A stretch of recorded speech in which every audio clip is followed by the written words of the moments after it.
Good morning mga kalaring. Ayan, may pupuntahan tayo. Doon meron akong ipapakita sa inyo. Ay hindi pala yan, dito pala.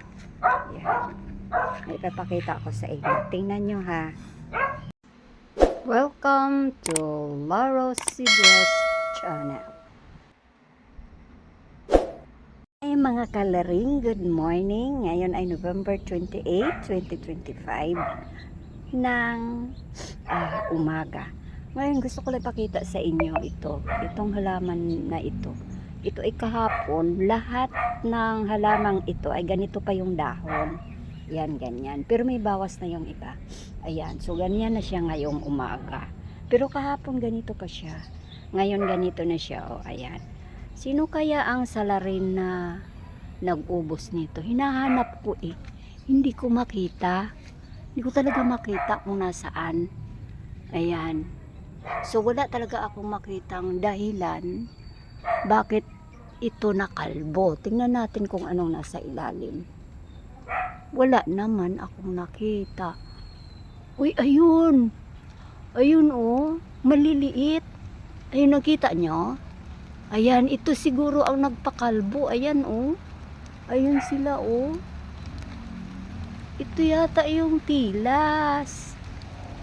Ayun Ayan, sila siguro ang nagpakalbo nito. Akala ko, hindi ko nga sila makita kanina dahil ang liliit.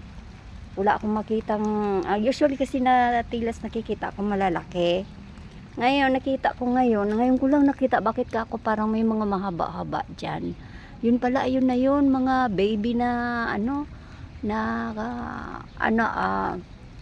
ang tawag nito, caterpillar, mga baby sila. Ayun tingnan natin ng malapit kasi lang na ako kasi gawa nga nung ayun aray, nakakapanindig balahibo ang itsura nila agoy.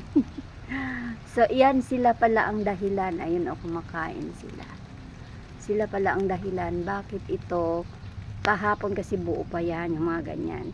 Bakit ito parang nakalbo na? Ayan parang nakalbo na sila.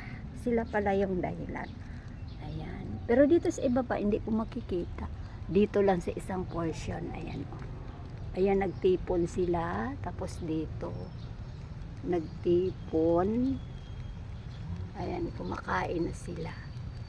So, yan ang lives, uy, hala, may mahabang earthworm, umakyat pa, nakihati pa, pero hindi naman nakain ng dahon yan, diba? Ayan, iba naman ang kinakain nila. So, ayan lang mga kalaring. Agoy, nakapanindig balahibo talaga ang mga itsura. Agay.